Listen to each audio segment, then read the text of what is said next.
We are dealing with illegal contraband here, Mallory. What took you so long? Effie didn't want to give up the pills. She said she needs them for her diet. How'd you talk her into it? She likes you, Alex, so, I told her you'd go out with her. You what? I don't want to go out with Effie. She weighs 300 pounds.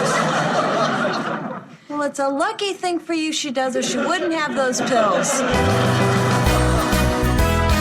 I just wanted to let you know about my study group. Oh, don't be a fuddy-duddy. I'll be your study buddy. I'm about to embark on one of the great challenges of my scientific career. This work right here is going to change history. I think this is going to be our greatest mission. I don't have time to study.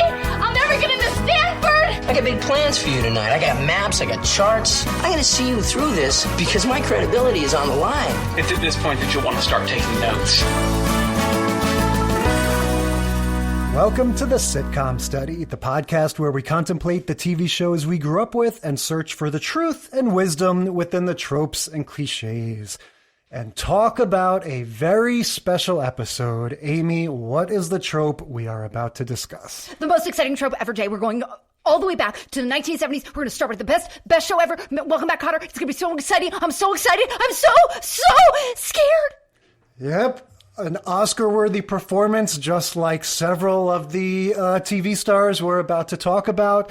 Hooked on pills. We're talking about sitcom episodes in which a character is addicted to prescription medication. I think that's a pretty fair way to describe it. Except for most of our characters, they aren't prescription, right? So around about the late 80s, diet pills started becoming available over the counter, like full-on amphetamine diet pills. So that's why you see some of our characters being able to get them from the drugstore. Get them more easily than others. Okay. Right. I guess the distinction I'm trying to draw as somebody with a fair share of experience with addiction myself is that these are all stories that focus on non-recreational drugs. These are all characters that are trying to in some way enhance their performance or cope with some sort of circumstance.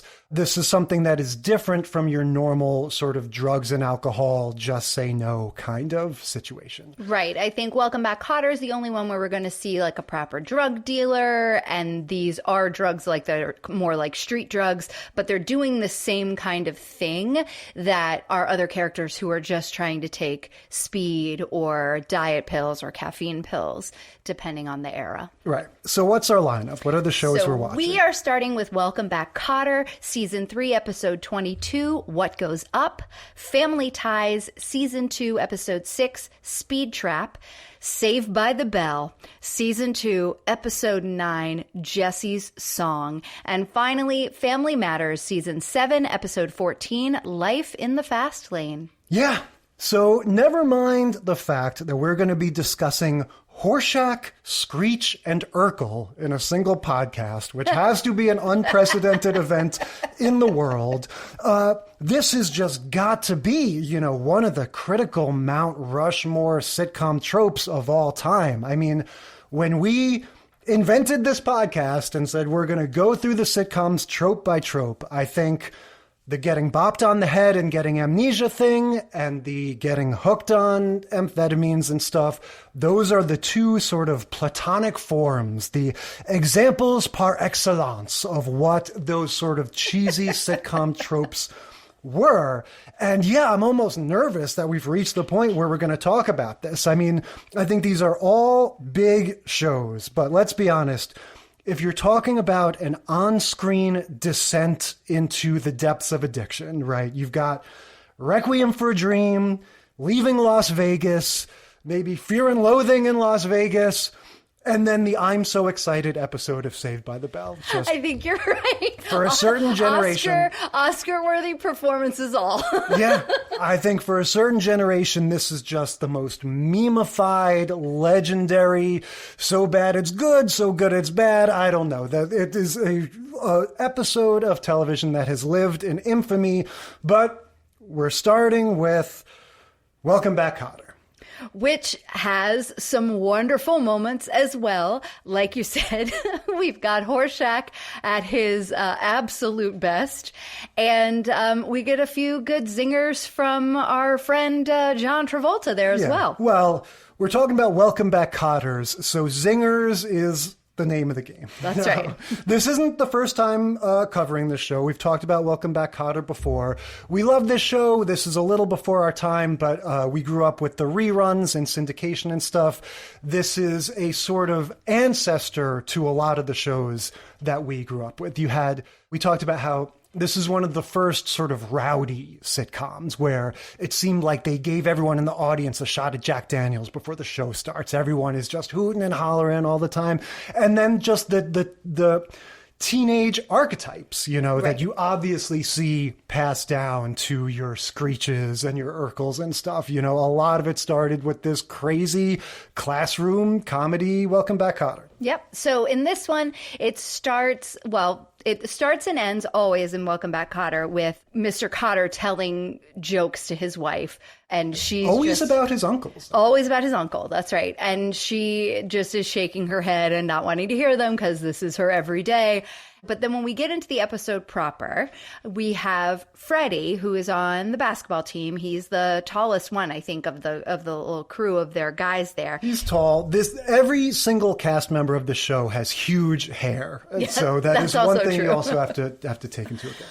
But so Freddie is sitting there on the bench outside the school in the morning. It's all snowy and everything. Love this outdoor set. I have to say, this is the coziest vibe to have a 1978 New York City public school with all the graffiti and the snow.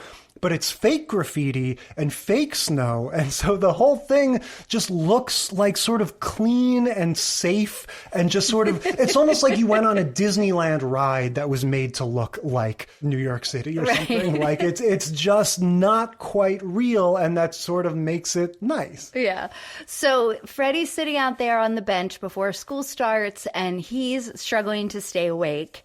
And his friends arrive and they're like, come on, Freddie, what's going on with you? And he's like, oh, man, I hurt my knee in the basketball game last week, and the doctor gave me these pills and they just really make me groggy. Yeah, this is the Sweat Hogs, the gang. This is Epstein, Barbarino, and Horshack. And Freddie Washington, like you said, is the basketball guy who...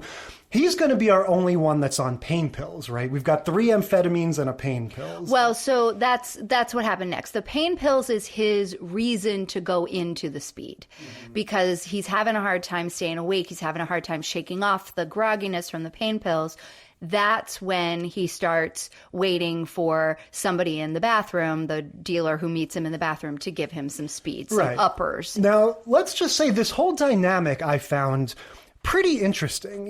Welcome Back Kotter, like we said, it takes place in 1970s New York. This is almost like a sitcom version of something that grew out of, Taxi Driver and your kind of gritty Scorsese New York City.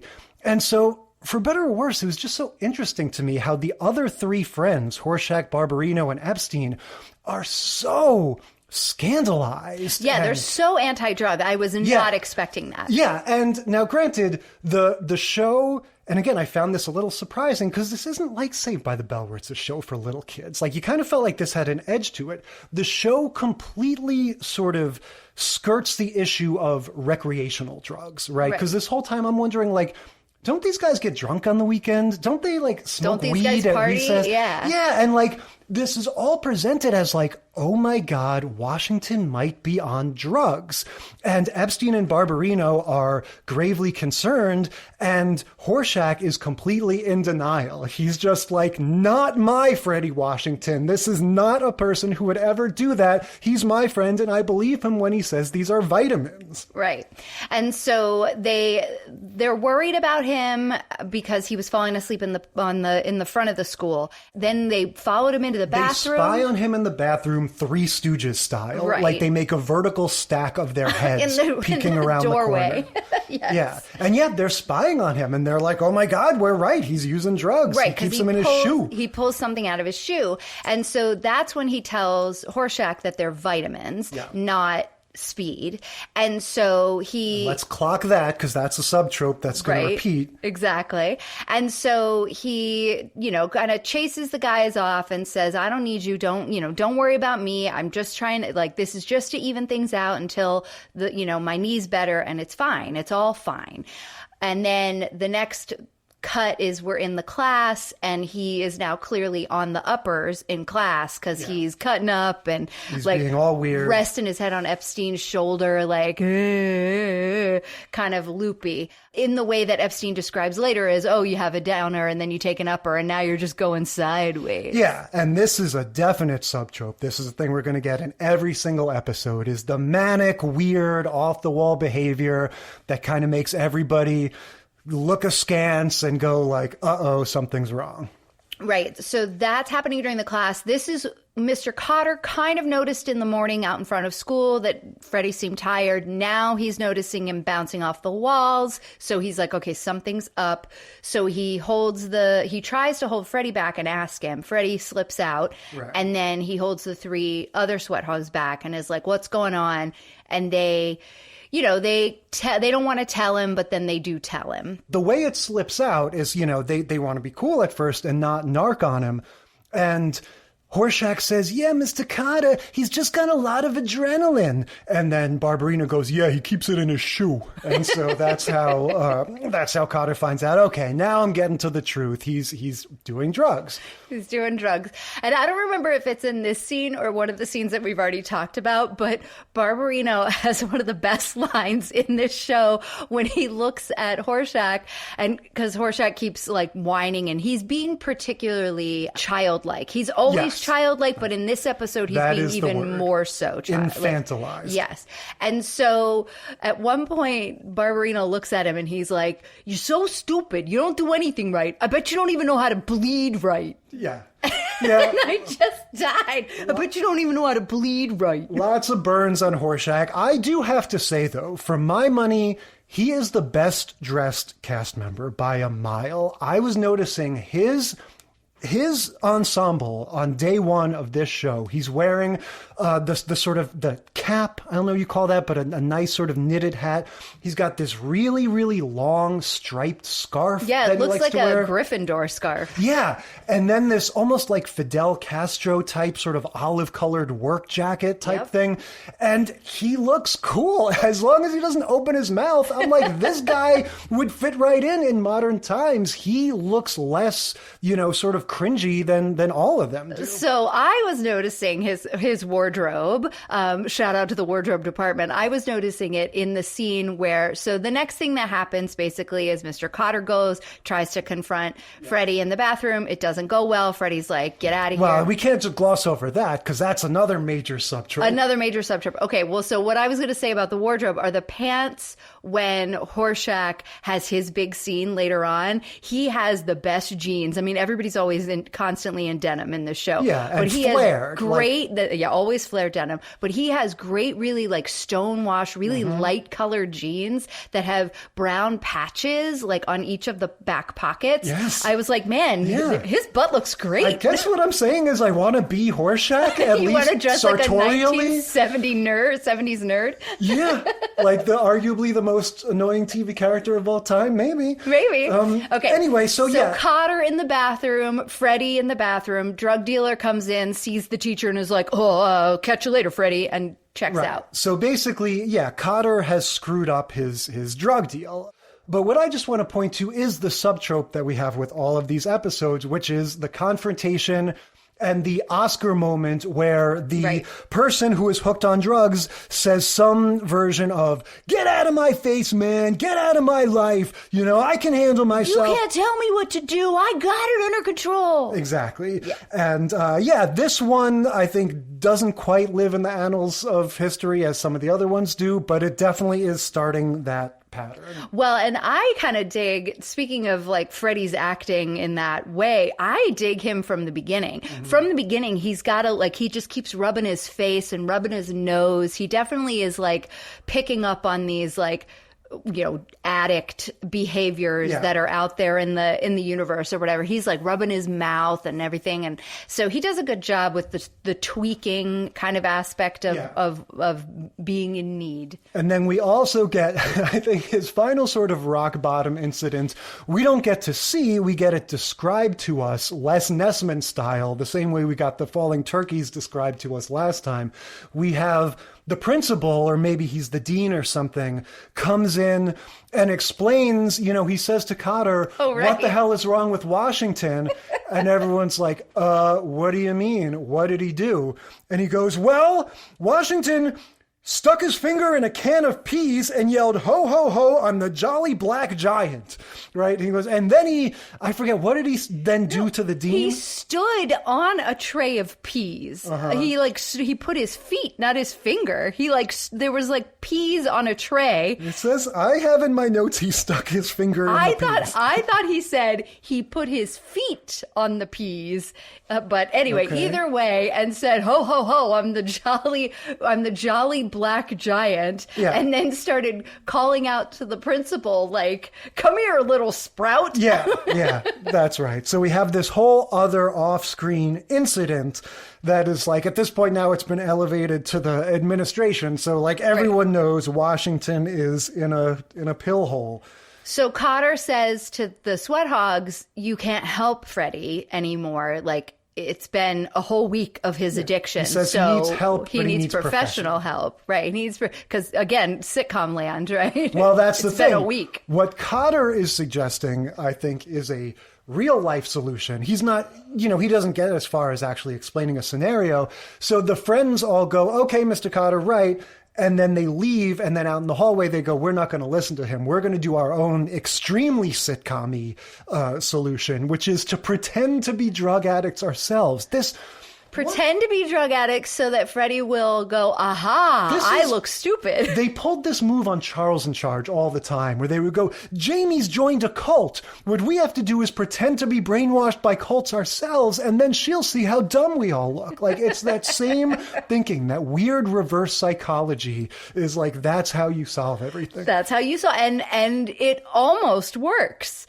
Well, it does work because they because it's not all fake. Right. So what has happened, again, off screen that we don't see is that Horshack has gone into the bathroom to get some of these same vitamins from the drug dealer. Right. Still does not believe any of the hearsay that Washington is a drug addict. Exactly. Has been very angry at his friends for not believing Freddie in the first place.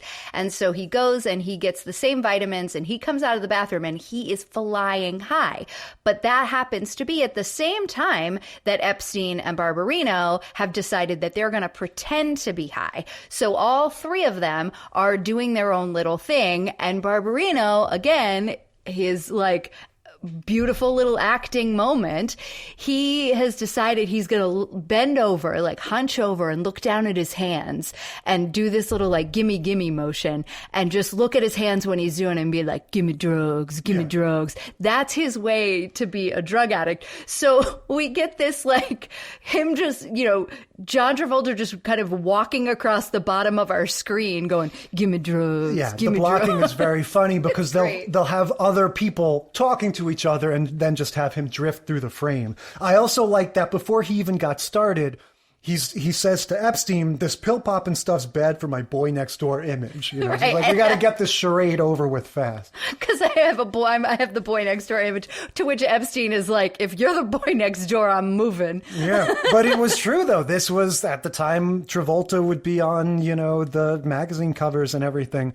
So yeah, like you said, this works all too well because even though Washington sees through Barbarino and Epstein's ruse, and they're like, all right, there's no fooling a real drug addict. He can tell we're just faking. Then it turns out that, yes, Horshack is high as a kite on opiates, I guess. And he's on the uppers. The upper, okay. And so he's like, it was basically like almost jumping out of the window of the school. Right. He's pretending to do like a circus act on the window and is like, watch me, I'm the great flying Horshack or whatever. Yeah. And so he says, oh, wait, I'm going to jump from Mr. Kotter's window into the window of the classroom next door. And everyone's like, no, you're not, get down. And so they lift him up and try to put him down, and he's pitching a little fit, and he bangs his knee on the ground, or that's what's supposed to happen. Of course, it looks awful, and then they cut to a different take where he's holding a different knee than just hit the ground. The injury is very unconvincing, but we get the point that he got hurt, and it's this whole little sort of scandalous moment that little innocent puppy dog Arnold Horshack has been hurt because of Washington's,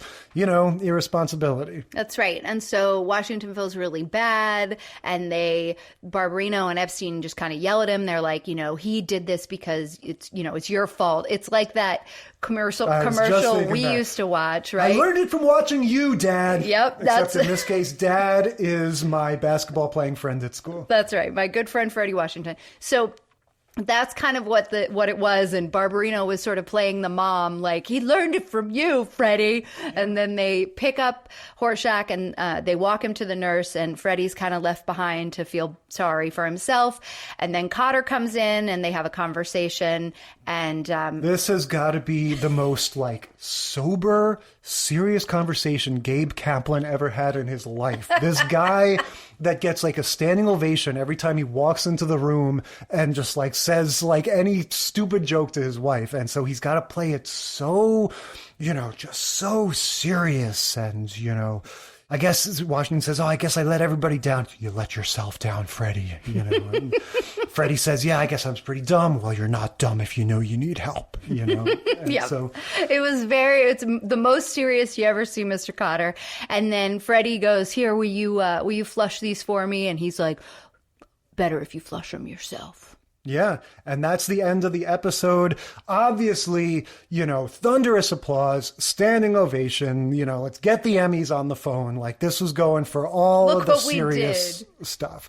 Yeah. So look, in terms of tracking the trope, it's all right there. I think the big difference, like we said, is that this is the only one that starts out with pain pills. Right. And it's a different sort of route to the addiction. All of the other ones, I think, are going to start with some sort of I have an idea of how I can solve this problem of mine.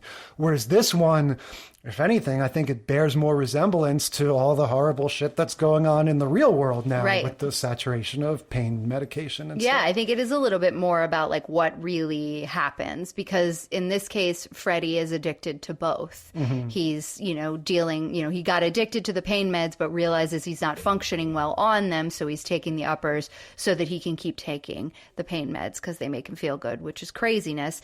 But that's what happens to so many people. And in the rest of our episodes, it's all just the speed. And like you said, it's oftentimes the instigating incident isn't an injury that you're taking pain meds for, like it was in this case. The instigating incident is often, I've got so much to do. Right. Pressures of life. Or I'm trying to lose weight. Yeah. So in that sense, it's different, but still a ton of overlap. Just thinking about all those confrontations, the thing of the one friend saying to the others, hey, everybody, I think so-and-so's using drugs. And everyone going, oh, no, don't say that about my friend. Same exact thing we're going to see in Saved by the Bell.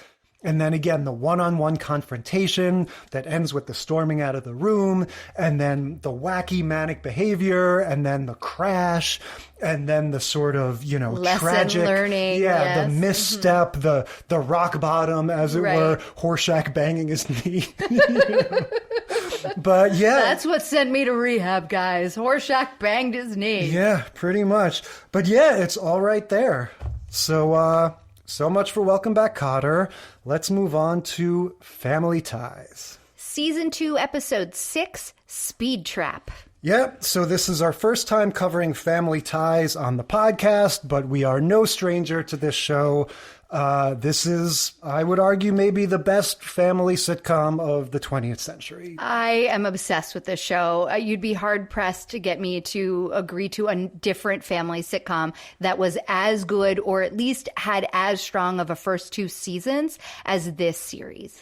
Yeah, and I think I could speak for both of us when I say that when we kind of bristle at some of these shows that have that toxicity and that sort of feel bad vibe to it, where it's like everybody hates each other and we're supposed to laugh at all the mean shit that everyone says to each other. This is like sort of the opposite of that. Like, this is kind of what we're comparing it to. And it's not to say that there's never any conflict or strife or anything, but there's something about the way that this family is characterized and that all of these characters are played that is just really just sort of like wonderful at the same time as it is funny.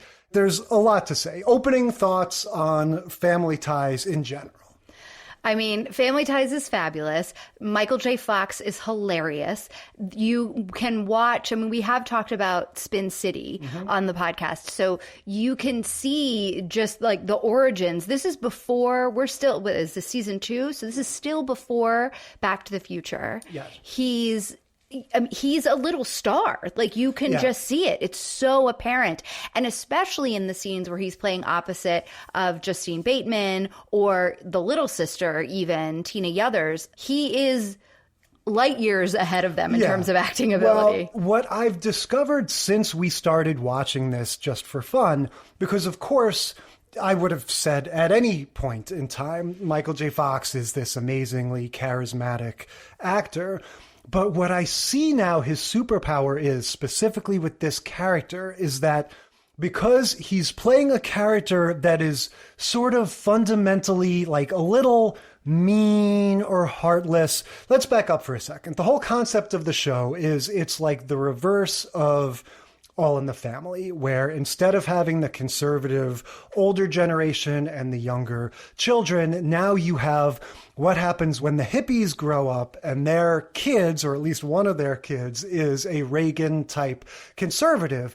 And it's kind of interesting to contemplate the hippie generation was sort of the first time where you had the whole identity of that generation was wrapped up in youth and revolt and counterculture and everything. So what happens when they grow up and they're the authority figures? Well, maybe you get this weird reversal where your son walks around the house in a tie and talks about, trickle-down economics or whatever. Yes. So all that wind up is to say that Alex P. Keaton is this character that, really, he's got to say things that are mean and heartless. He's got to make fun of people sometimes or espouse things politically. Exactly. He can be very misogynistic, and he has all of these weird gender roles that he ascribes to. Like, he doesn't want his younger sister in this episode watching The Miracle of Life. He's like, no, the stork brings the babies. Turn off this smut. He says, long story short, is he says horrible things. And Michael J. Fox has this way of doing it that you always know he doesn't really mean it, or he thinks he means it, but he doesn't. Like, he just has this affability and this childlike sense to him that it's like when a little kid calls grandpa old or something. And so everybody chuckles because it's a little kid. It's cute. It just doesn't have the bite to it that it would coming from other people, some of the things that he says. And then just the way that he shows these negative emotions when he's exasperated, when he's angry, when he's upset, he just has these ways of playing all of those moods that are very funny and entertaining. Yes. And then you see those same things in his movie career, whenever, you see those same notes that he sort of tried out in Family Ties showing up in Back to the Future and everything. Yeah. And so where we are in Family Ties, we're sort of the beginning of season 2. This is episode 6. The show has become a star vehicle for Alex P. Keaton. First of all, Alex P. Keaton was an ad lib he did in episode 1. He did not have that middle initial, but he ad libbed that, and the audience roared. And that was when the casting director and a bunch of these other people who were like writers on the show that didn't want him were like, oh, okay, I guess we're sold because he's so funny. So he they've been writing more and more for him. He is supposed to be like a senior in high school, I think, at this point, and he's like a parent in the family because most of his interactions are kind of happening with the adult actors because he's on their level. Well, one thing I wanted to remark about this episode, and a lot of them, but it really kind of shines through in this one, is the relationship between Alex and Mallory, the siblings. And it's really nice. Like, they have each other's back in this way that, like, in several episodes that are just like, and I guess it's like this with siblings. It was like this with my brother and me, where it's just like, you have to have a united front, because like mom and dad are going to be united, right? So we have to be on the same page too.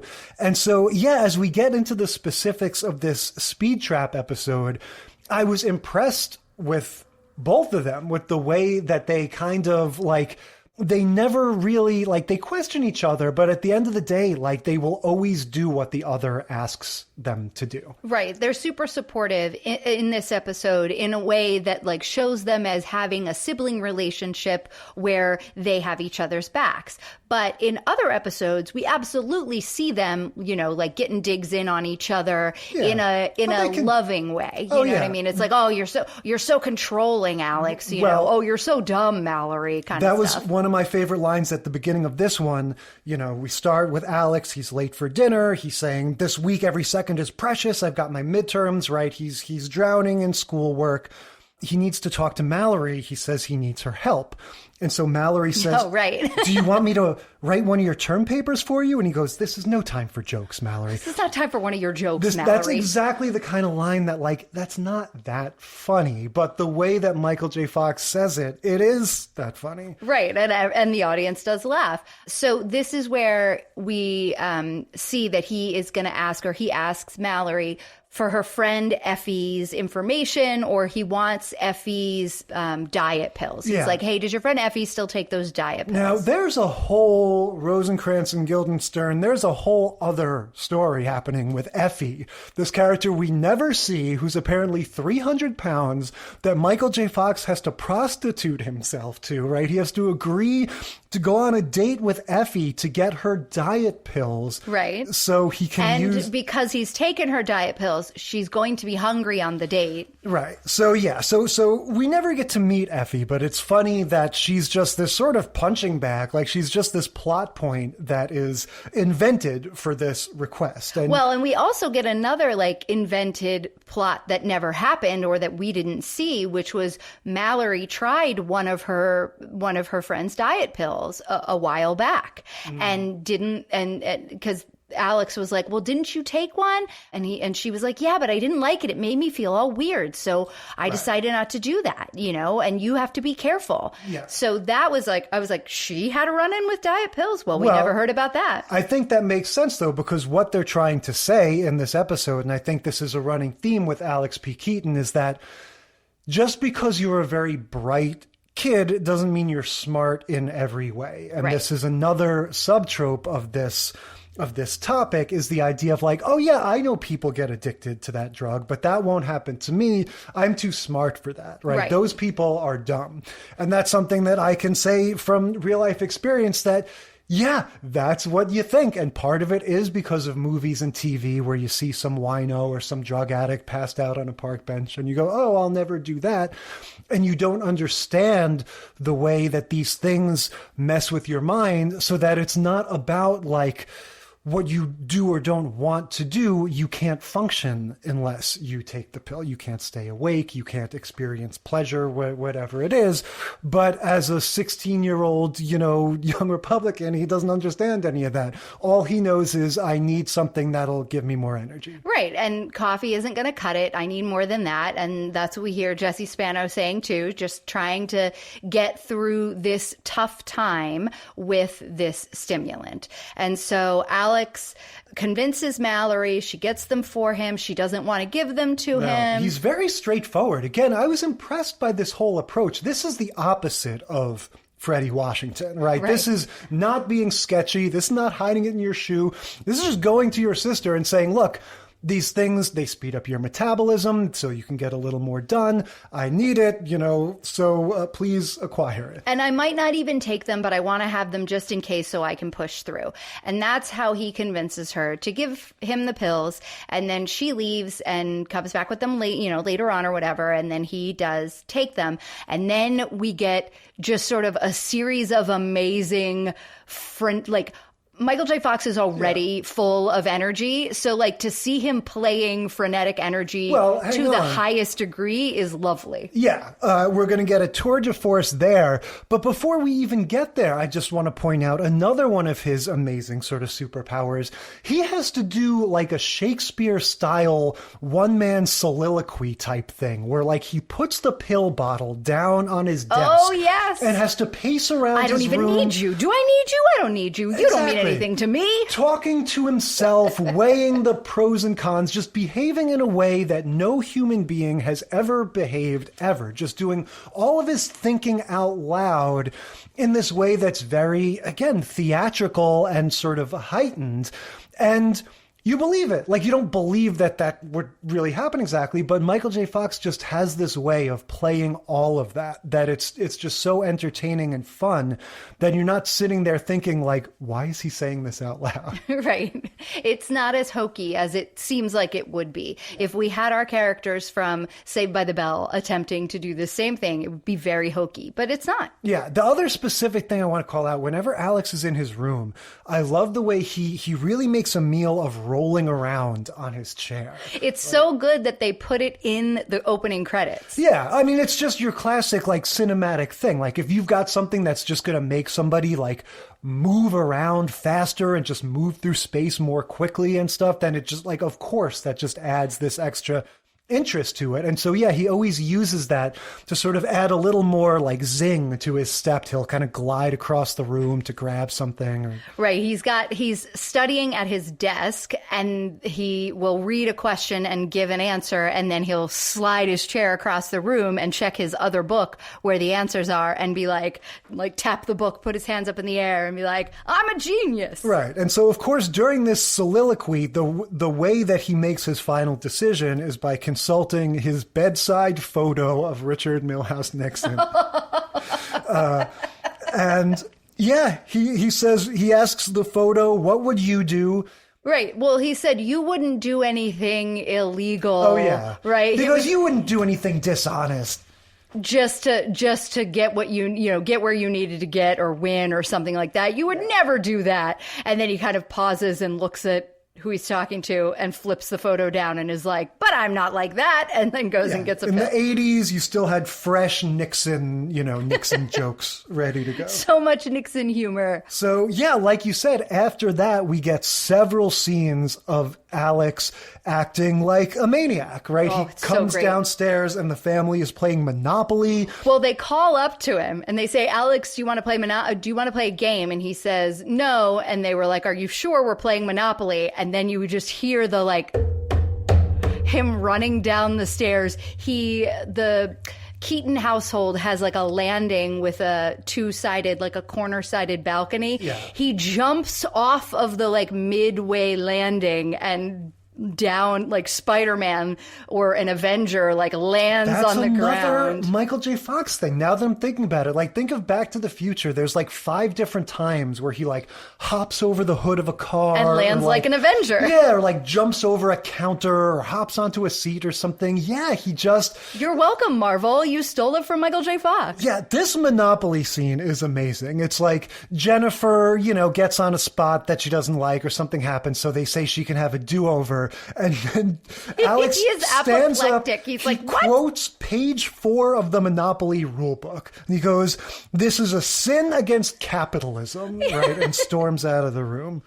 Yeah, and so you get lots of scenes like that, right? Just him basically making no attempt to conceal his mania. His extra energy. And then we get a bunch of funny little one-liner from the family where at one point the dad is man, Alex has really had a lot of energy lately. They're on the phone with a neighbor and he's, re-sown the neighbor's gardens cleaned out the entire neighbor's garage.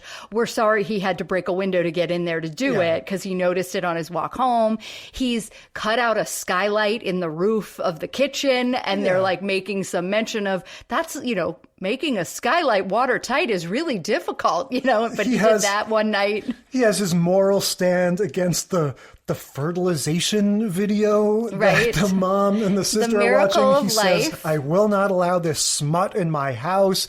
And he they're trying to show you there, because that's one of the later ones where it's like, it's not just extra energy now, like his mood is starting to crack and he starts to get into a fight with his mom over this silly, fertilization thing that he thinks is porn, and the sister needs to think babies come from the stork up to a certain age. But I just want to stop for a second because we're heaping all this praise on Michael J. Fox, but also the parents are pretty amazing in this too. And I especially like Michael Gross is his name, I think. He's, in addition to being the dad in Family Ties, he's the star of 7 Tremors movies. He's the main character. Kevin Bacon is the main character in the first one. And then when he left the series, Michael Gross took over, took the helm of Tremors 2 through 8. But anyway, he's got that amazing, Bob Fosse, Jack Skellington type body where he's super skinny and lithe.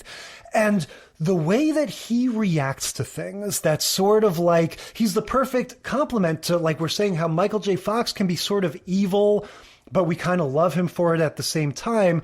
And then you have the dad, Michael Gross, being always a little angry, but the anger is cut with confusion. And he's always got this reaction of what is this? What is going on here? How am I going to have to deal with this? It's just fun to watch him react to Alex's antics. Yeah. So Alex does a great job on all of his tests and term papers. And the big thing that is coming, though, at the end of this long week that's going to be so busy is the test that is for the state scholarship. Yeah. So he's got to go take this big test that's going to say whether or not he's eligible for a state scholarship to any of the state schools, I guess. And that is the other thing that he has to keep studying for. So he's run out of pills and he asks for more. Mallory doesn't want to give them to him, but she already had kind of gotten them and they're in her purse, but she's been freaked out by the way he's been acting and how he's been getting in arguments with the mom and how he's just been running around the house and doing a million things and painting the walls in his room and just all sorts of stuff. This has obviously got to stop. You have a problem. And he's like, no, I don't. No, I don't. And then this is the part that is meant to be this big deal, that they're really trying to play it as a big deal. And it never hits right for me. That's funny. Just kind of a bummer. I disagree with this. Really? Go ahead. But so they're in the kitchen, Mallory and Alex, and they're having this argument. And Mallory sort of looks over at her purse, kind of indicating that's where she has the pills. And he runs over and grabs her purse and starts tearing through it to get the things. And she's scandalized. What are you doing? She's acting like she's being attacked. She's like, Alex, stop it. You would think you can't do that. That's a breach of mine. It's a breach of privacy. And she's just screaming and screaming. And he's just digging in her purse. And he's like, fine, whatever. And walks out. And she's left I feel like we're supposed to feel like this was a big deal. And I was just kind of shut up. That's funny. I didn't think it was. I was like, he went in your purse. He's your brother. He's annoying. That's what they do. I didn't necessarily think that going into her purse, regardless of whether or not that is as big a deal, I thought that the way that the actress played the violation was really effective. And yes, but I just don't think that was a violation. I was like, do something else. I think the scene succeeded for me in showing you that, again, like we said, because they have this relationship, Alex and Mallory, you didn't think he would do that. You just don't think that he would actually physically push her aside and say, you know what, I think I'm stronger than her, so I'm going to just get the pills from her. from her bag. And so the fact that he does that and she reacts as though he's reaching into her asshole to get the pills. Like she's just very so freaked violated. out. She's really But upset. again, it didn't play to me as like, I'm going to laugh at it the way I might with Saved by the Bell. It did play to me as like, she truly felt like she never thought he would do that. And it's an unforgivable thing. And it's like they the only definitely reason... played it that way. I just was like, I wish that the thing of it was like, I wish he had knocked her down. And then I would have been like, okay, See, I understand why you're so upset. I think to me, it's more effective to think like, if I ever thought you would do that, I wouldn't have kept him in my bag. I would have hidden them somewhere, you know? So to me, it's a more subtle and sort of like realistic violation to say like, I trust that you would never have done that. And so in a sense, that's worse. I connected with it as like, in her world, that was like the worst thing you could do. But anyway, he, you know, like you said, this has all been building to this event, this test, and this is another subtrope that we're going to see again in Saved by the Bell, where, you know, this whole thing ends up doing more harm than good, and despite all of his little victories, everything sort of unravels when he's supposed to take the test. Right. So his dad comes in the middle of the night. It's like 3:00 in the morning before he's supposed to go take the test, and he's studying and painting his wall, painting the walls in his room. He's like doing both at the same time. And his dad is confronting him, goes over and opens the windows to the backyard in his room and says, Alex, did you dig those trenches in the backyard? And he's like, oh yeah, I was trying to like put in some irrigation system or whatever. And he's like, what are you on? And he's like, nothing. I'm not on anything, you know, whatever. And then we get that confrontation of, you know, I'm fine. I'm managing it. You don't think I can manage it? Well, fine. And he takes the pills and he throws them in the garbage can. And then, you know, and so we get that. And then he says, you know, they sit down to have a heart-to-heart because the dad was like, I know what these things do. I used them myself. Yeah. And he's like, well, if you use them, what are you giving me such a hard time for? And so they sit down on the bed to have a heart-to-heart, and Alex like passes out. Yeah, this is one of those things. I feel like this happens a lot on Family Ties where the dad starts giving, you know, the long speech and Alex passes out, you know, after a sentence or two. And so I think the notion is like, okay, well, the little guy's tuckered out, so we'll leave him alone. Yeah, he covers him up with a blanket, you know, figures like Alex never oversleeps. Alex always has an alarm. It's fine. He'll be fine. He's very responsible, and leaves him to sleep it off. Yep. And then we get the next morning. It's debatable, but I think this is supposed to be our Oscar scene or our Emmy scene for Michael J. Fox. We've already had a few. You know, this is like his Malcolm X or his, you know, Schindler's List. This episode on its own could just be put in for contention. But yeah, the mom and dad both come in and are like, Alex, your test started an hour and a half ago. You're still asleep. And we get total stupor, you know, he can't find the door. He's like a baby. Well, he is like trying to wake up, trying to get his things together. And then he's like, wait, I need to wake up, and like dives for the garbage can to get the pills and can't get them. And that's when he bangs his head on the filing cabinet. Like, I'm so stupid. I never miss an alarm. Oh, and he gets up and he like runs over and he runs to the wrong side of the room. 'Cause like, you know, it's a symmetrical sort of window shape behind him. So he runs to the wrong side of the room and he's like, where's the door? Yeah. He's so discombobulated. Yeah. And so, yeah, we get the total sort of breakdown, you know, and they say basically don't bother going to the test. You know, it's too late. And he sort of collapses. The mom says, remember how you feel right now, which is a very true thing with addiction. You've got to just really like kind of pay attention to all those sensations and how horrible it is. And yeah, you know, it's another sort of like, gee, I guess you guys were right. I guess I shouldn't use drugs. Well, and he tells them everything that happened, and then Mallory comes in. Oh, yeah. And that's kind of what got me thinking about that whole sort of like how nice their relationship is, because he's like, Mom and Dad know about everything. And she's like, oh, they know I got you drugs. And he's like, well, not that. He's like, I didn't tell him that part. And they were like, Mallory, what? And then she comes clean for her part in it. And Alex is like, she tried to stop me every single time. and, you know, I'm really sorry. And then he apologizes for going into her purse and making, like, you know, manipulating her basically into getting him pills over and over again.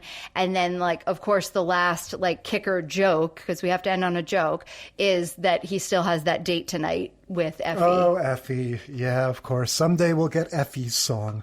But yeah, in terms of tracking the trope, again, all of those confrontations, all of those sort of Oscar-worthy moments and the big freakouts and everything.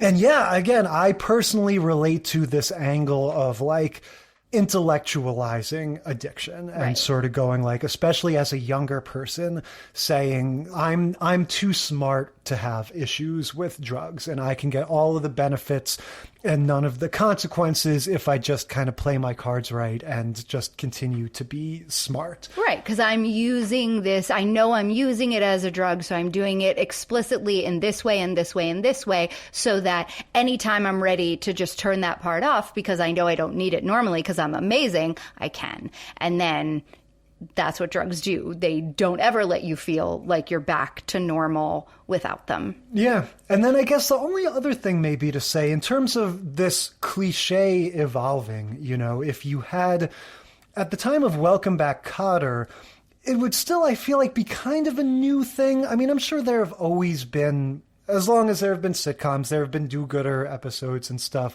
But I feel like that would be before the point where it was a cliche to have, like, a very special episode? Yes, to have a sitcom be tackling drug abuse. And then I think this Family Ties one, we're watching the cliche really take shape. This is the taking of, because the after school specials definitely existed in the 70s. I think what I'm talking about. So this is like the taking of the after school special and kind of plopping it into these sitcoms. Absorbing them into the DNA of these family sitcoms so that we will not only entertain, we'll give you a little something to think about, you know, and we're one notch away from going, you know, if you would like to learn more about drug addiction, visit your local library. You know, like, I feel like that's the road we're on with this Family Ties. Yes. I guess what I'm trying to say is that, like, Family Ties is so good that you're seeing the way, like, it not invented, but maybe the same way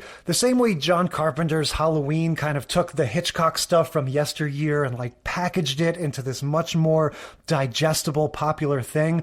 I think Family Ties took all these ideas floating around, the after school specials and the, you know, Reefer Madness type things and the family sitcoms, and created this system where almost every episode could be a different life lesson or be a different issue that the modern world or that a modern family would face. But they do it in a way that's kind of believable. And it's like, sure, when you take a step back and you go like, gee, this one family had this survey course of, like, every single problem that could possibly have happened to an American family, it starts to seem weird. But in the individual episodes, it doesn't. Because, like I said, they're grounded and realistic and characters are well played and everything.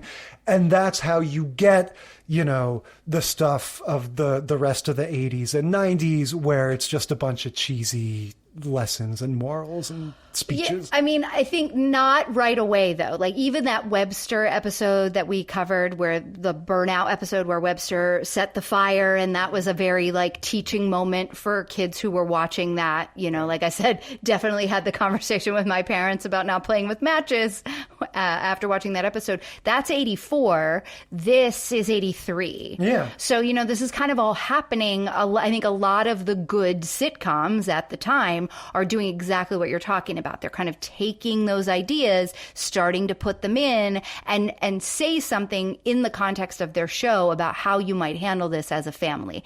And then once a few good ones do it, then all the bad ones start doing it, and then it becomes stayed. Right. On that note, moving on to Saved by the Bell. So Saved by the Bell, this is season 2, episode 9, Jessie's Song. So this is the iconic, everyone has seen it, everyone knows about it, caffeine pill addiction episode. Yeah, totally. Now, we should say that that is the case for a specific age group. And I have to kind of remind myself that, like, not everybody was born in between 1978 and 1983 and watched Saved by the Bell every single day after school, and then again when the new ones came out on Saturday mornings. Yes, but this scene is so ubiquitous. Like, the memes now, people still use it, and the young folks still use this. But meme. I guess what I'm saying is, if you asked me to personally perform a one-man show of this entire episode verbatim, I could do that. Whereas for people older and younger than us, it's like, oh, that was that cheesy show from the 90s where the girl has the crazy breakdown. Right, you know? But most of us don't have your encyclopedic knowledge of Saved by the Bell. So, Saved by the Bell, we've talked about it before. This is, even though it's an NBC show, it sort of mirrors the rise of Nickelodeon and the sort of Disney Channel. This is stuff, we're starting to see the beginnings of stuff made only for kids and no interest in entertaining the rest of the family. And again, it was a Saturday morning show, just like Silver Spoons. Yes, it aired on Saturday mornings and then again in ubiquitous syndication after school. And the whole mentality of it is just, you could not get farther from the family ties grounded in reality thing. This is a show where if you want to show that one of your teenager characters is smart, you have him have a robot that he built himself and who can walk and talk and, hang out with you. The first episode I remember of watching Saved by the Bell is the one where Screech and Kelly have a little thing. And so they do that bit of showing the montage of the rumor creeping across school. And then eventually they show you George Bush and Gorbachev talking with the subtitle of Kelly and Screech. And then the footage of the International Space Station with the subtitles of Kelly and Screech. So like the whole thing is this heightened, ridiculous, silly take on the world, which makes it all the more preposterous, I think, when they try to do these super serious, heavy episodes. Sure, but for the actors, I mean, I think Elizabeth Berkley has given interviews in the, intervening years between this show and now, and talking just about how nice it was to kind of, as an actress, yes, she's playing a teenager. Yes, she's a young woman, but to get something meaty and juicy to play. And, I think the jury's still out on whether or not it was a solid performance or an over-the-top performance. Here's what I'll say. Let's hold off on that particular scene until we get to it. But my take has always been, in general, that the acting on Saved by the Bell is pretty good. And that it's not their fault that everything about the show is absurd, that the writing is absurd. It's hokey, and it's purposefully hokey because it's for kids, just like Wizards of Waverly Place isn't going to win an Emmy, you know what I mean? Exactly. And I think that all of them, with the possible exception, unfortunately, of Dustin Diamond, I think they all do a pretty good job of holding their own with this stuff, whether it's the cheesy jokes, whether it's the over-the-top drama that they attempt sometimes. I don't think the acting is primarily at fault. So let's break it down. It begins with Jessie in the Max. She's drinking coffee, even though she says she doesn't like coffee. This is another Alex P. Keaton situation. She's overwhelmed by the pressures of her tests. Right. She is not doing well in geometry. She is the, straight A student, always does well in everything. And she's got this massive geometry test, and it's just not clicking for her. I mean, Slater explains what the problem is. Girls suck at math. That's right. He very clearly explains it. By the way, this episode is also their first kiss.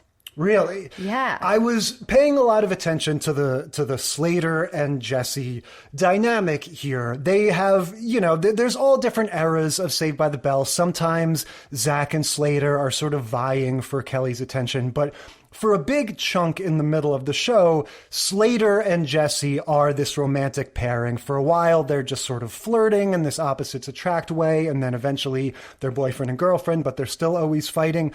But it's presented as this like, hey, what a crazy couple. She's an opinionated, sort of political activist, kind of very intelligent young woman, and he's a sexist slob. What a fun combination. And yet the reality is, especially especially in this one, it's just like Slater is bringing nothing to the table. You know, I mean, he's bringing his dimples and his muscles, and he's an amazing looking guy, but literally every single thing he says is just a dig that girls suck at math. Why, he says literally, why weren't you born a man? Like, it's not even a funny joke. It's just like, girls suck, guys rule.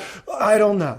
So take all of that stuff you were saying about Alex P. Keaton being able, or Michael J. Fox being able to deliver a line that was, you know, misogynistic or seemingly out of touch, or, you know, dated in some sort of like gender roles or whatever, and being able to say it with like a wink so that it was still funny.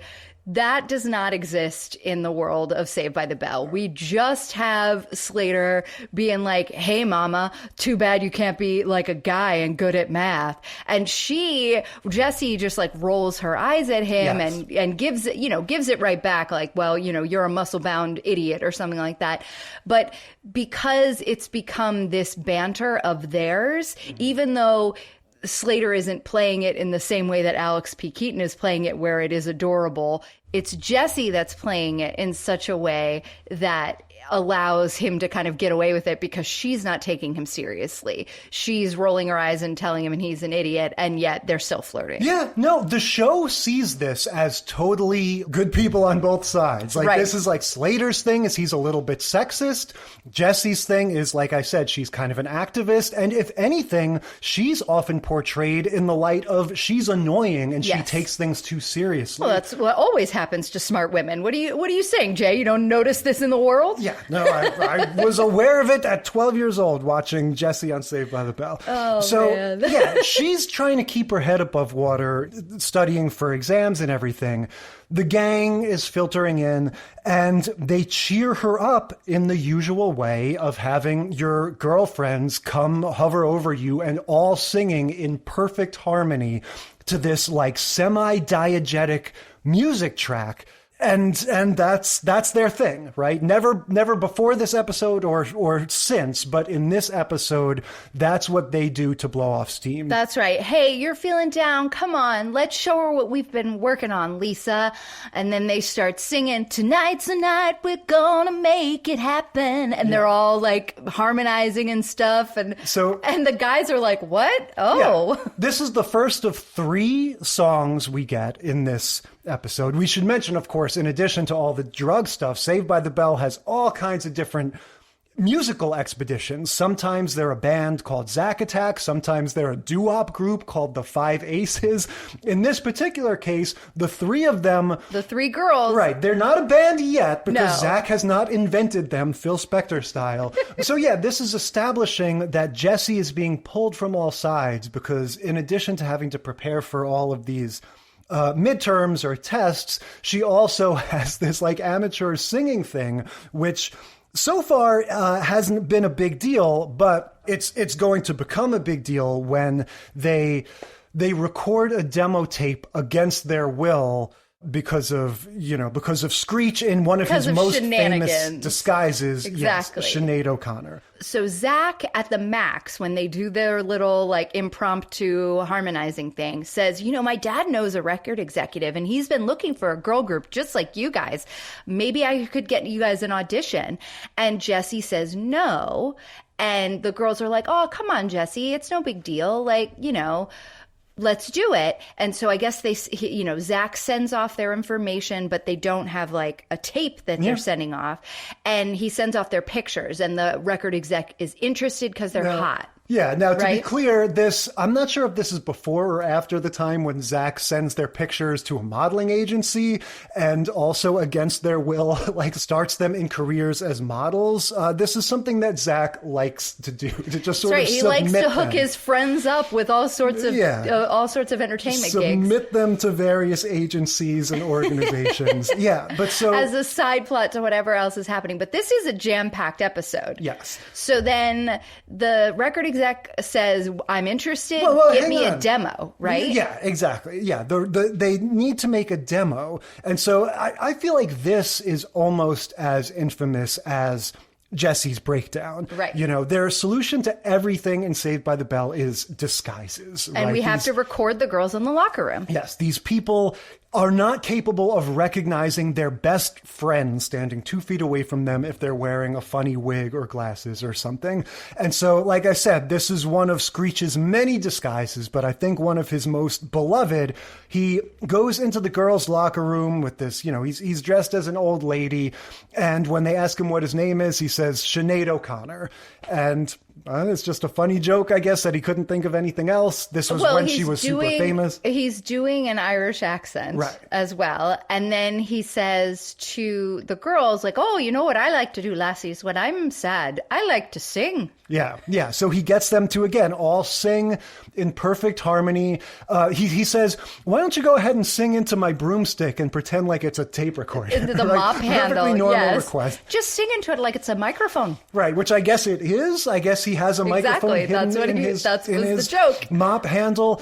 And yeah, I don't know, like, what the other, you know, aspiring girl groups are that they're competing against, that this, you know, surreptitiously recorded demo with no backing music or anything in the locker room is good enough for this, you know, so far unseen record executive to say, yeah, story checks out. Let's move to the next phase here. So between the demo and the pictures, the record exec says, that's it. We want to do a music video with you. And so there's a lot happening here. So now they're on board with making a music video. At some point, Zach tells them that the name of their band is Hot Sunday. That's right. You have now become Hot Sunday because you needed a name. They all just immediately are on board. No, I mean, like, granted, it's a pretty good name, but it's just like nobody questions him at any point. Like, they have no input in the fact that this group even exists, in what its name is, in whether or not they're recording demos. Like, they're just girls, Jay. Yeah, they're just along for the ride in a man's world. Well, Zach refers to them as my girls at one point. Right. He says, my girls are singing tonight. Again, the Phil Spector of Bayside High, Zach Morris. But yeah, hopefully it doesn't end up murdering anyone, though. I think it's before they get to their music video, Jessie sits down with Mr. Belding, who's eating lunch in the Max by himself, right? Because this is, you just always have to love that Saved by the Bell has like their 3 sets, like the hallway, the classroom, the Max. Like anything that happens in this world has to happen in one of these 3 places. It can happen in a locker room as well. That's true. True. They can move the lockers from the hallway set and make them into a locker room. So Mr. Belding is eating lunch by himself in the Max, and Jessie sits down and talks to him and says, you know, this is a thing for her on a lot of episodes. She needs to get into Stanford. You know, this is part of the intro of the clip I pulled for the beginning of our podcast. That's right. I never get into Stanford. And so he says, oh, don't worry. There's a school for everybody. Zach got into a college. I'm sure you'll get in somewhere. And so this gives us our requisite pink bordered fantasy, right? That we often have. Dream sequence where I believe that there's a movie that's like this right now, or more recently, there was like a movie in the like frat bro era of movies that came out that was like this, that was like a fake school Justin Long started or something.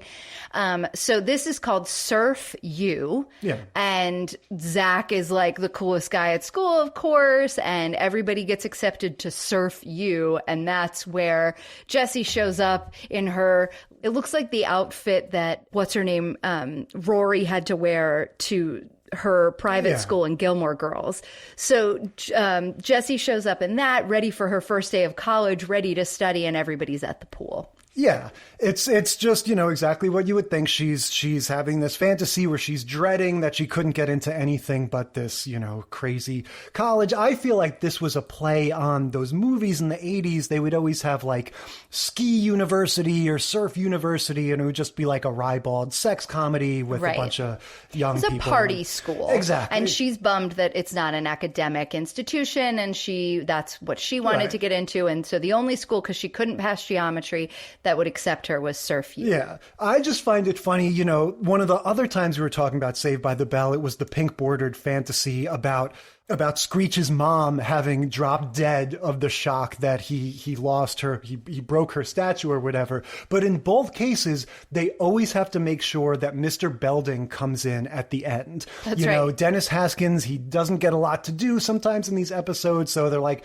you need to bring him in as the sort of final button on the fantasy sequence. So in this case, he just kind of comes in as like a crazy old beach bum guy, and he's like the dean or something, and he's like, hey guys, time to go to class. Yeah, Surf's because up. the whole joke is, as it often is in those moments, it's like, no, I don't take this seriously either. Whoever it is that's having this fantasy or this nightmare, I'm not on your side either, Right. Well, and neither was Mr. Belding in real life, because he was like, hey, you know what? My brother got into a good school and I didn't, and look where I ended up. And Jessie was just like, don't mean to be rude, but I don't really want to be a high school principal. Yeah, but when we get back to the Max post-fantasy, Jessie is sort of like, has this new resolve, and she says, I'm going to ace this test no matter what, right? So that's like the beginning of the end, and I love that she shakes Belding's hand.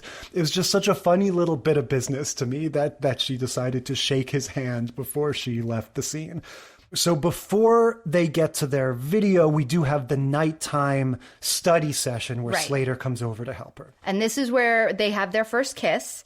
But he also discovers that she has caffeine pills sitting on her desk. Yeah. And he's like, well, what do you need these for? And she's like, oh, I haven't taken them yet, but I was thinking, because I need to stay up late and study, and I've got all this stuff going on. We don't get to see her soliloquy where she paces around the room like Alex P. Keaton. Right. No, not yet. But she's just like, it's fine. Like, they sell them over the counter. They're not dangerous. I only was going to, have them if I needed them because I, was thinking I might have to stay up late and study, but I'm feeling good now. I don't, you helped me. I don't feel like I need to study anymore. And he's like, okay, good, we'll throw those away. And she's like, I will. And then he goes to leave, and then she runs after him and gives him a kiss. Yeah, and it's funny, I didn't realize that was their first kiss, because I thought it was weird when he says, I'll never wash these lips again. Yeah.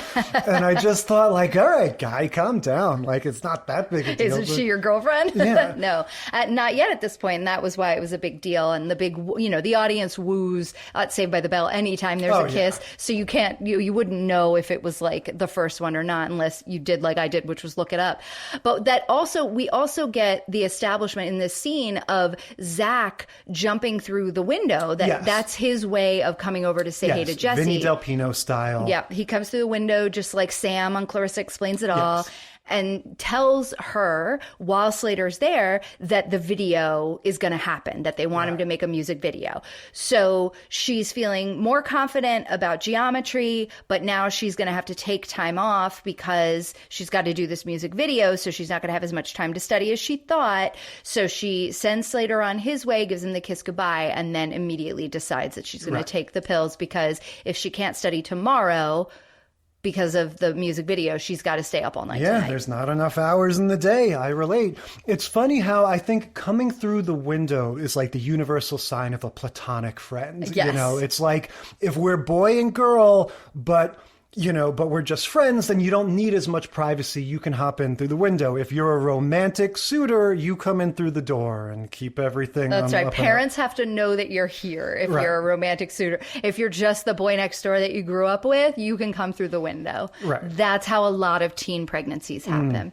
So we get the video itself, full video, like 3 or 4 verses, choruses, like this is not truncated. We get every 80s music video trick in the book. Oh, yes. The weird superimposing, the close-ups over the wide shots, the canted angles, the jump cuts where they change outfits mid-bounce off of a trampoline. They each have their own personal trampoline. This is like a hybrid music video / jazzercise workout. It is. And they are in Jane Fonda-esque workout attire. Yes. Like they have, the bike shorts with the leotard and the thong leotard over it so that you're not seeing anything untoward. You're just seeing like the hot pink bike shorts. Oh yeah, they're dressed. And but it's very cute. Everybody has their own look. Lots of side pony and like bows and everything. It's very 80s, 90s.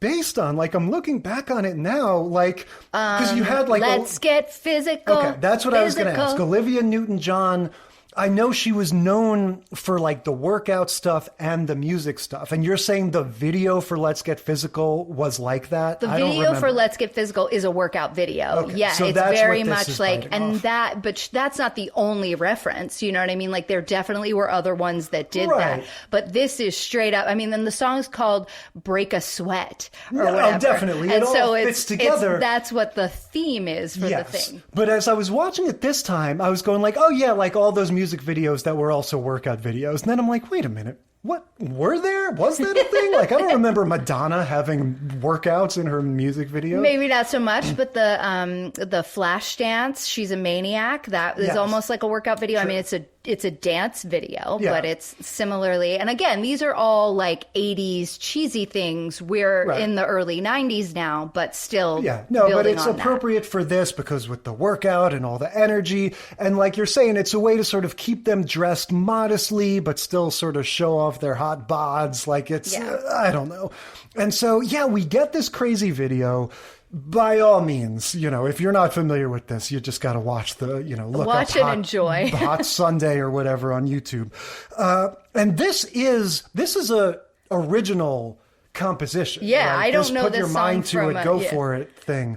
Yeah, it's like the same 5 words over and over again, but this isn't like I'm so excited where they're co-opting It's a Pointer it for the Sisters show. song. Yeah, no, Right. this, not that I know of. I think that I haven't heard this anywhere but here. Okay, and so now we're back at school, and this is where we start to get the overlap with stuff like Welcome Back, Kotter, where you've got Slater trying to consult the other friends, you know, telling Zach, what do we do here? I think Jessie is getting hooked on pills. Right, because now he does find them in her locker, right? After she said she was going to throw them away. And this is where we do get the scene that we see from like Freddie mind your own Washington business. and Alex P. Keaton. The like, you know, Slater, he asks if he can borrow a pencil or something. And she's like, oh yeah, it's in my backpack. He reaches into her backpack and her locker and feels the pills and is like, what the heck are these? And she's like, I believe this is what you were looking for. How dare you? You know, like, whatever. Why don't you just mind your own business? I need to stay awake and study. You know, I'm fully in control of this. You shouldn't be snooping, you know, kind of blows him off. And he's a little like, crap, what do I do? Yeah. So he tells Zach. Yeah, who says they were probably vitamins. So Zach is full on casting himself in the role of the Arnold Horshack.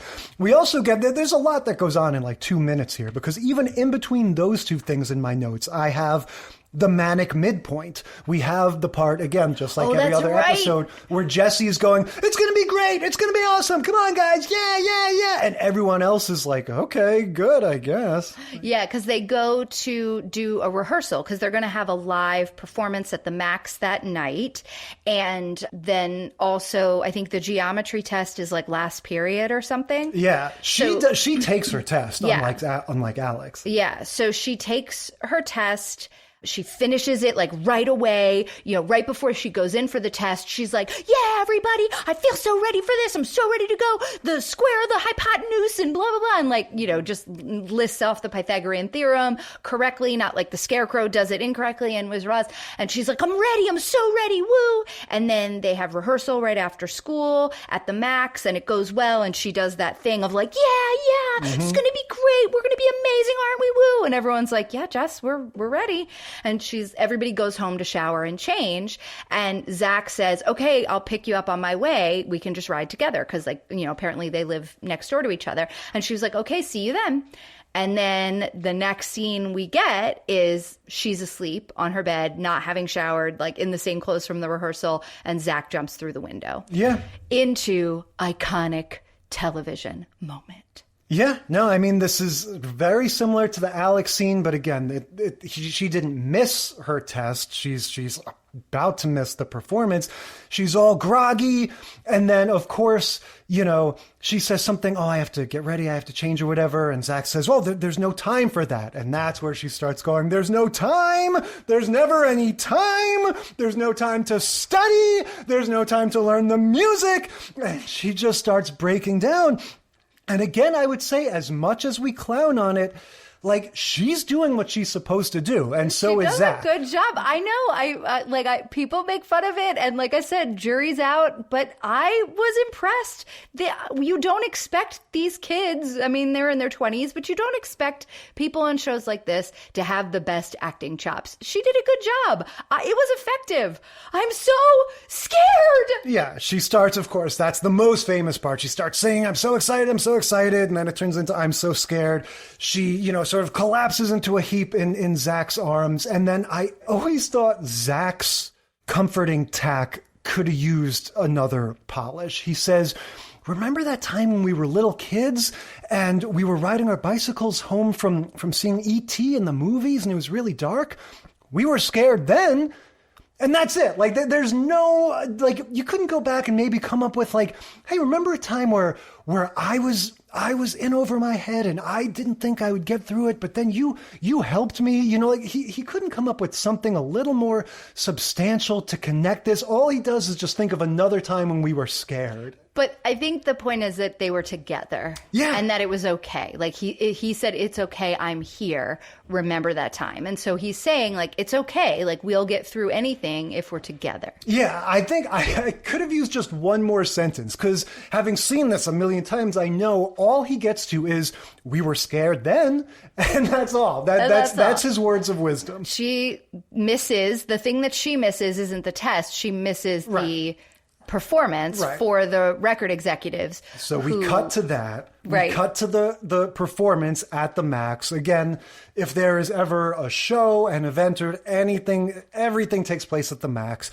And we sort of find out in real time what their makeshift solution to Jessie's absence is, right? Because we get first, they start the music, Kelly pops up from, underneath the frame, and then, Lisa spins into the frame, and then we get Screech comes in through the front door, and he's dancing badly, lip syncing to Jessie's part. Right. They were just playing lip syncing to the part that track. She would have been lip syncing to. Yeah. Right. They're just playing it from a track, and then Slater's like, "Sorry, we couldn't have them sing live. Our the girl who usually plays the part that weird guy was playing, she wasn't able to make it, had an emergency or whatever." So that's the end of Hot Sunday. Yeah, and so they all go back and they have this sort of bedside moment where Jessie's in the bed and she's all, she's in a robe and all kind of calm and, recovering. And, she kind of apologizes to everyone and says, sorry, I got in over my head. She says to Slater, I wasn't very nice to you. What the fuck are you talking about? Like, this guy has never said anything except, like, sexist, misogynist bullshit. Like, don't apologize to him. He's the least supportive person in the world. Except for he was the one that noticed that she was on drugs and tried to stop her, and she told him to fuck off. I mean, in a Saved by the Bell fuck off way, but, that's what she's referring to. I don't think she owes Slater anything. You get to be a dick to Slater in perpetuity because he is constantly putting you down. Yeah. But Jessie says, I have to go to counseling. I have to learn that I don't have to be the best at everything. So it's a very, as is to be expected, this is, the messaging is very clear. We're speaking directly to the, 10 to 15-year-old kids that are watching this and saying, don't take things too seriously. Not only don't do drugs, but, don't succumb to the pressures of school and, your friend / talent manager. Right. So now we're going to go from a show where the actors are very comfortable and confident in their roles of, we are doing this show for kids, right? To a show where, everyone who's supposed to be in high school has sort of aged out, but they're still playing it, albeit grumpily. That's one word for it. I'll take that to mean we are moving on to Family Matters. Season 7, episode 14, Life in the Fast Lane. Yeah, poor Jaleel White. Wow. This, I would say it's child abuse, but he is not a child. No, he's 20. He and Laura both are 20 in real life. He's enormous. like he's just a grown man and like a strapping, good-looking young man. You totally see why they had to do that Urkel stuff. The poor guy was just like, I can't do this anymore. Like, well, and what he's having to, like the gymnastics he's having to do the Urkel voice. Yes. Still, you can hear it in his voice.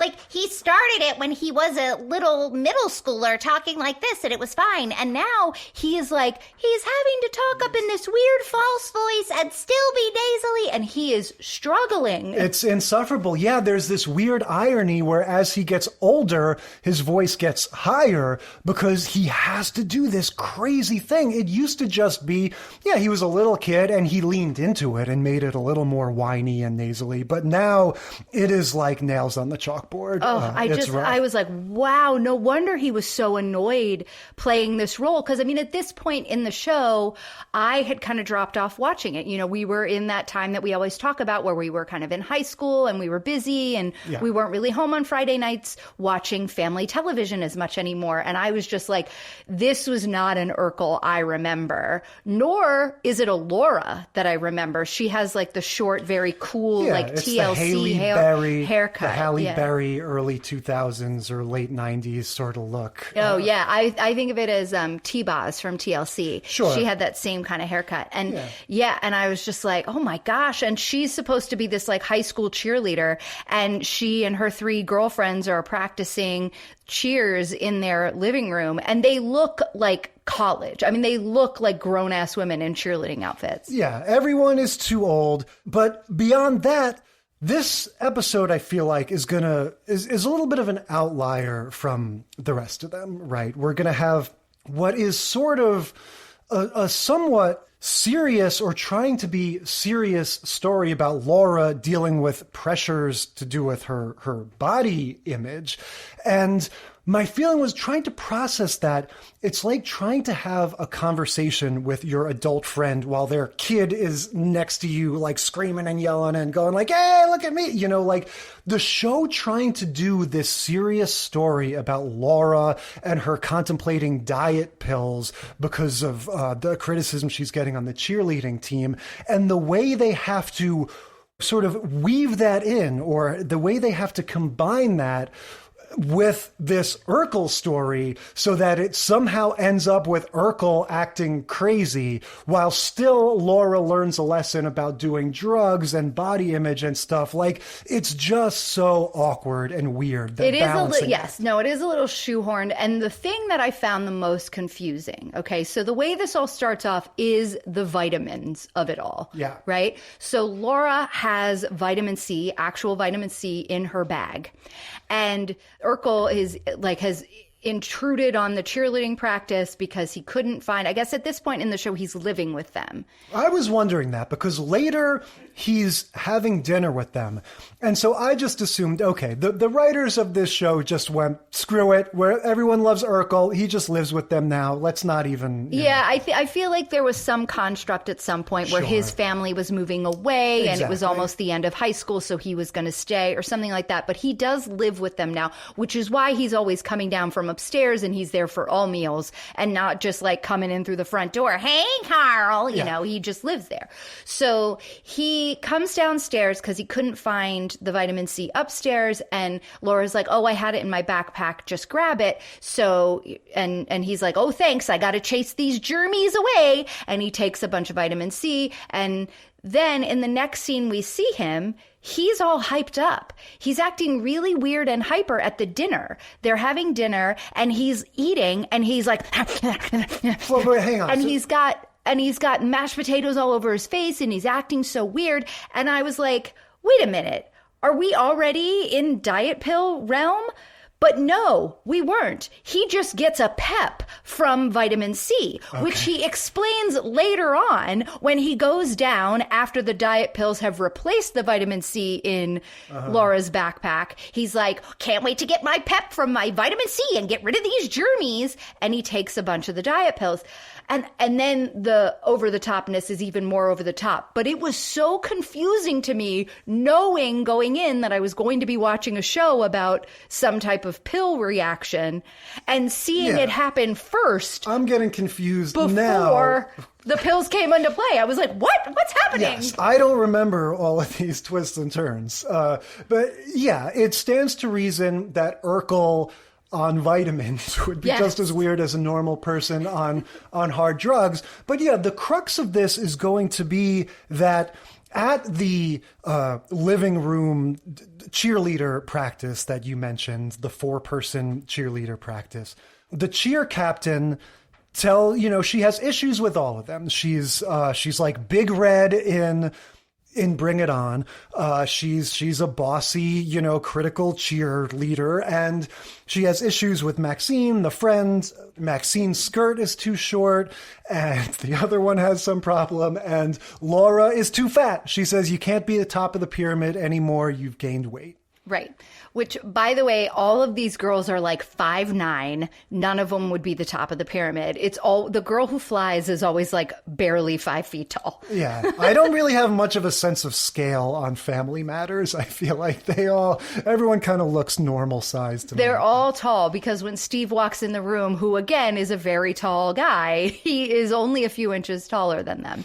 But so she finds out she can't be at the top of the pyramid anymore. So I don't remember who she ends up getting the diet pills from. I wanted to mention that because I don't know if they flesh out the character the way Effie was in Family Ties, but we get the same fat shaming of the off-screen friend because we have her say, I traded them for a box of ding-dongs. I think it's like Maxine's cousin or something like that. But Maxine gets mad that she has them. So then she, like Mallory, is the conduit. I think and so. the mule. Yeah, she's the friend. The reluctant assister. Yes, there you go. That's what I'm looking for. I think so. Yeah, and then Laura even makes reference. She says, you sound like an after-school special. Yes, so she does. At this point, we're into the 90s. This cliche has fully blossomed, and now we need to acknowledge when, the dialogue in our sitcom This isn't like going to be a very special episode of Family Matters. This is going to be a wacky episode of Family Matters where we make fun of very special episodes. I feel like at this point, Family Matters and Full House had just crested into this zone where every episode is a semi, like they always have some schmaltzy thing. There's no ebbs and flows. They're just always sort of on this cruise control level of specialness. I don't know if you mean that in a nice way, Jay. So Steve starts sneezing again. He comes back downstairs, grabs the vitamin C vitamin C bottle or that so he thinks. Laura has now replaced the vitamins with these diet pills. I also just want to mention, she says to Maxine, I won't get addicted. I know what I'm doing. That's a direct quote. So just tracking that subtrope, that same exact mentality as Alex. And she also, Maxine asks her, well, if you're not worried about them, why are you hiding them in a vitamin C bottle? Which is another thing that we see. Like, if you think you can handle it, why are you trying to hide it? Like, understanding you need to keep it a secret. And, and just that, exactly. That sort of paradoxical, like, I don't really need it. I just have to have it. That's right. So Steve comes back down and he grabs a vitamin C bottle and takes what he thinks are vitamin C pills, but are diet pills. And he takes one or two and keeps sneezing. And he's like, oh, germies, you're not going to get me now. And then we see him just take like a handful. He has a little ritual, like a little song or something he does where he's like 1 and 2 and 3. And he takes like a whole bunch of them in succession. And we have, again, manic, crazy episode. That's right. He's going out to help Carl in the garage put up shelves, which is the best part of this episode. This was very good. Yeah, I have to say, Carl, we get this sort of montage, this contrast where they're on opposite sides of this with like a woodshed or something. Yeah, it's the garage and they're hanging shelves. Yeah. Right. And so we keep cutting back and forth, and Carl putting up this shelf, he's playing it in this way that's meant to be a contrast to the manic energy of Steve. So they have him just very sort of leisurely, like bopping along, and he kind of lines up his nail just right and kind of with a little swing in his step kind of lifts up the hammer. Like they're just portraying him in a way that's just so like pleasing. He's like the Bob Ross of putting up shelves. I was going to say, it's very Bob Vila, very like, I know how to do this old house kind of like easy it was really feeling nice mentality. to watch. Yeah. And then, of course, the contrast is Steve going nuts, and they're doing the thing where like they're sort of showing closer shots, right? So you don't totally get the big picture of what Steve is doing. And he's like sped up a little bit too. Like the tape is a little bit sped up, but so he's like, he measures one board and then throws all the other boards on top of it and gets out 2 saws and stands on top of the boards and starts cutting them all at once. And it was just, I mean, it was very physical comedy gold. And at one point he screams and he does a karate chop. And I have to say, like, totally genuine laugh out loud moment for me, which again, I think I said the same thing last time we watched Family Matters. If a Family Matters episode achieves like a straight, unironic, unambiguous laugh out loud moment, it's a victory. Well, and it's done it twice now.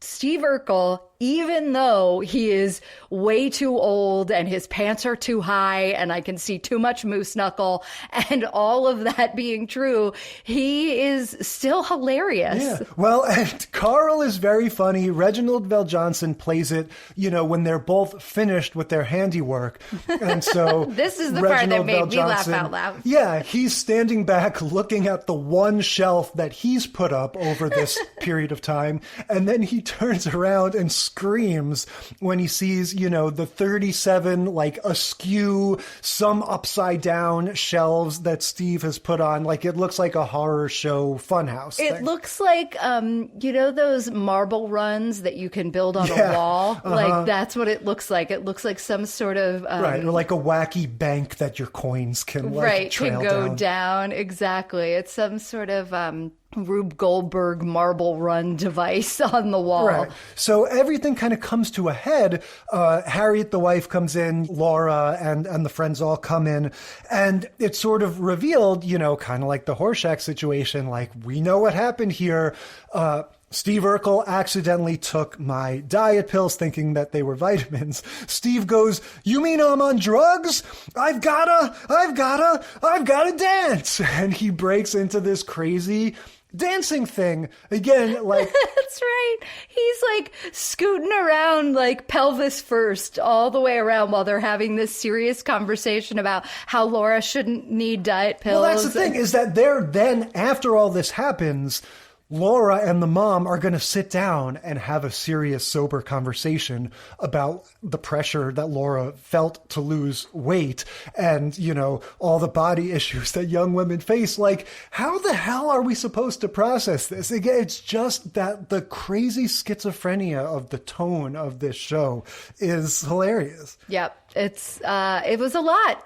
But look, Urkel's funny. I mean, you can't go wrong. You got a winner there. So yeah, we get the heartfelt speech. Harriet has her anecdote about Jimmy Thomas. When she was a young girl, she was called stupid, and it became a self-fulfilling prophecy because she didn't believe in herself and she didn't do well. This is usual sitcom tripe, right? You're not fat. Get that, out of your mind. Just believe in yourself, whatever. Again, it's hard to take any of this seriously when 10 seconds ago we were watching Steve Urkel like do the moonwalk through this, garage. Well, and also this is a conversation you have with your young teenage daughter, not your very like adult looking 20-year-old daughter. Sure. I mean, look, you could have that. You could have issues like that at any time. You absolutely could. Yeah. But like I said, they are so much older now. Yeah, definitely. That it was off-putting for most of the episode. Yeah. And so the last scene is, Laura is sort of keeping Steve company. He's in his little nightcap, watching TV late at night because it's like, okay, he's through the woods in terms of his manic episode, but he's not going to be able to get to sleep for a while. And so we get a sick burn on CBS, right? That's right. She's talking to Steve and she's like, "Do you think you're going to be able to go to sleep?" And he's like, "No, probably not." And she's like, "All right, well, why don't we watch some CBS?" And they put on CBS, and the minute the show comes on, they both go and immediately fall asleep. Yep. CBS. You got burned. Not entertaining, I guess. TV for old people. Yeah. Shots fired, gauntlet thrown down. So I don't know. Look, this is a wild lineup of shows. Any thoughts in terms of like, was this helpful? Like, is it good that these shows, 70s, 80s, 90s, like, did this help kids be aware of the dangers of drugs? Is this a good idea to take the time to tackle these issues on these shows like this? Or did it make it more of a punchline? Did it make us just go, you sound like some stupid episode of Saved by the Bell. Give me those drugs. Yeah. No, I mean, good question. Look, I have a special place in my heart for both Saved by the Bell and Family Ties. I think Family Ties in particular, it was on when I was at an age, and I watched it at such a young age that I was younger than the teenagers that maybe they were trying to reach, but it absolutely had that impact on me because I watched it with my parents and we talked about it, right? So something like Saved by the Bell, when I saw that one, it wasn't new. I'd already had that conversation with my family, So I think maybe that one, it was always kind of a little bit of a joke. Yeah. It was just such a ubiquitous thing at this time. I remember there was some cartoon, like a half-hour cartoon they put on where it was like the Ninja Turtles and the, Looney Tunes characters, something. It was like this, assembly of like all these different cartoon characters that all came together to make this anti-drug special that they aired on NBC or something. Like, it was just everywhere. And yeah, who's to say, societally, you've got the whole aspect of it of, all the crazy, the people that ended up in prison wrongly because of stuff like this. That's probably a little much for us to get into. I could say for myself, when I finally realized as an older teenager that not everything that they told us about drugs was true, I feel like I swung hard to the other side of the pendulum.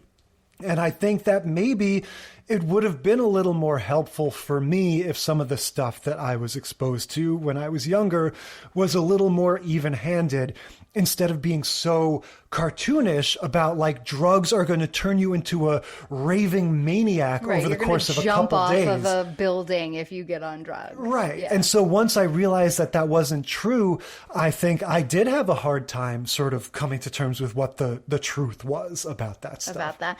So I don't know. I mean, first of all, we've talked about this before, but like my family was always having like family conversations about that kind of stuff, whereas your family was less communicative, having, 3 boys and just your mom. I don't know, like my family, me and my mom, we are talkers. And so we always just kind of talked about everything. There was always a conversation. So maybe that was some of it. My parents were also pretty like liberal about that kind of stuff. They were like, you're going to drink when you're in high school. We know you are because we did. Just call us and we'll pick you up. Don't be stupid. Don't drive, So it was like I wasn't the kid that didn't have a curfew. I definitely had all those rules, but I also had these like, it was always, you might get in trouble, but you should still tell us and it's fine. And it was always like in that realm of things. So I don't know if that played into it at all, because I definitely was like dabbled, but I was never interested in anything more than like pot, like I never was interested in taking pills or putting needles in me or snorting things or anything. Like I was never interested in any of that stuff. Yeah, which kind of goes back to what we said at the beginning, where this is a particular kind of drug use that this trope is addressing. It's not the fun drugs, which we'll get to in some other way. Episode. So entertainment-wise, in terms of the shows, I don't know, like the Saved by the Bell has the biggest cultural footprint with that I'm so excited thing. But to be honest, for me, that episode's a little bit like the Stairway to Heaven of Saved by the Bell episodes, like everybody knows it. It's not necessarily my personal favorite. The family ties one really, for the reasons we talked about with the way that they characterize Alex and Mallory's relationship and the way that he's so straightforward with her as he's getting more and more shady and unraveled, and their crazy confrontation, and just acting wise, again, even though I really have no issue with Elizabeth Berkley's whole freakout scene, to watch Michael J. Fox play that whole arc from the contemplating of the drugs and the asking for them and the ups and the downs and the crazy breakdown and everything. And, the parents reacting to it, like that kind of takes it for me as just the MVP of the hooked on pills trope. I would tend to agree, although I really enjoyed, I am not as much of I don't have Saved by the Bell memorized the way you do. So yeah, it was a joy for me to be able to go back and watch that Saved by the Bell episode. I completely forgot that it was the same episode as all of the music thing with the workout video. I mean, I knew that there was something else going on and there was some singing, and that's why she was singing that I'm so excited, I'm so scared. But I did remember all of it. And I was like, oh my God, this is in that episode? And this Saved too? by the Bell is kind of like Seinfeld in that way, that a lot of times the one where that happened is also the one where that other thing happened. Yeah, it was a lot of fun to go back and revisit that. But no, I have to agree, Family Ties by far was the best. And look, as awkward and as weird as it was, getting to watch Jaleel White's old Urkel in the garage scene was so much fun. Yeah. And once again, shout out to Horshack's scarves and his whole ensemble. So much for Hooked on Pills. What are we talking about next week? Next week, we're going on a romantic getaway with the Dick Van Dyke Show, Season 4, Episode 27, Never Bathe on a Saturday. Kate and Allie, Season 5, Episode 15, Almost Married. Mad About You, Season 1, Episode 14, Weekend Getaway. And Martin, Season 3, Episode 24, The Romantic Weekend. Yep, Romantic Getaway is next week. Hopefully by then we'll be recovered and mellowed out and our system is flushed and we can rebuild our lives. And until then, we will consider this segment of the sitcom study concluded.